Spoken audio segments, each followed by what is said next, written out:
কুল্লু নাফসিন যায়িকাতুল মাউত, সমস্ত আত্মা, সমস্ত প্রাণ আল্লাহ তাআলা বলেন মৃত্যুর স্বাদ গ্রহণ করবে, মৃত্যুর স্বাদ গ্রহণ। কুল ইন্নাল মাউতাল্লাযী তাফিরুনা মিনহু ফাইন্নাহু মুলাকীকুম। আল্লাহ তাআলা বলেন, হে নবী আপনি বলে দেন, ও দুনিয়াবাসী, মৃত্যু থেকে তোমরা যেখানেই পলায়ন করো না কেন, মৃত্যু তোমাদের সাথে সেখানে গিয়েই নিজেই মোলাকাত করো, সাক্ষাৎ করো। তুমি ডাকতে হবে না, মৃত্যু নিজেই আসে, মৃত্যু নিজেই আসে।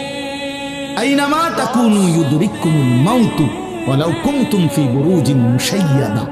আল্লাহ বলে, তুমি যদি এমন একটা বিল্ডিং বানাও, ঘর বানাও, যে ঘরটা অনেক উঁচা, যে ঘরটার উপর দিয়া কেউ ভিতরে ঢুকতে পারবে না, যে ঘরটার মধ্যে একটা ছিদ্র নাই, একদম আটকানো, তো এরকম একটা ছিদ্রবিহীন সুউচ্চ ঘরও যদি তুমি বানিয়ে তার ভেতরেও তুমি আশ্রয় নাও, তো ইউদরিকুমুল মাউতু, মৃত্যু তোমার সেখানেই পৌঁছে।